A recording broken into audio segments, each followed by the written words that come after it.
शीत दिने आम चा कॉफी पीवा बहुत इच्छा हुए आग्रह भी हुए जिते पीले भी आम मन शांति हुए किंतु तापर कौन हुए गैस एसिडिटी पेटर इरिटेशन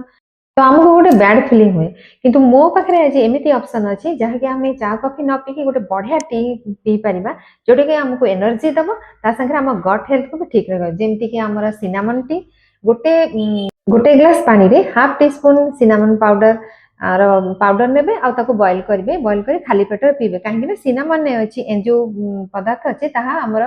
पेटर थिबा एंजाइम को एक्टिवेट करे आ गट इन्फ्लेमेशन को कम करी थाए गैस एसिडिटी ब्लोटिंग को कम करी थाए ता संगे आईबीएस माने इरिटेटेबल बाउल सिंड्रोम को कम करी थाए आ हार्मफुल बैक्टीरिया को मारी थाए तेणु हेला ना गोटे बेस्ट ऑप्शन ता छडा मो पाखे आउ गोटे टी अछि जोटा कि हळदी हळदी संगे देसी घी तो बेस्ट ऑप्शन कारण तो हळदी कर्कुमिन नामक गोटे जिनस अच्छी आगे देसी घी रे गुड फैट माने स्मॉल चेन फैटी एसिड अच्छी जोटा कि मिसिकी आमर स्टोमक रो जो गट लाइनिंग को हील करिथा रिपेयर करिथा आ गैस एसिडिटी ब्लोटिंग भी कम करिथा तो आपण ए दुईटा जक बेस्ट ऑप्शन निश्चय ट्राई करंतु आ आपनकर फीलिंग शेयर करंतु थैंक यू।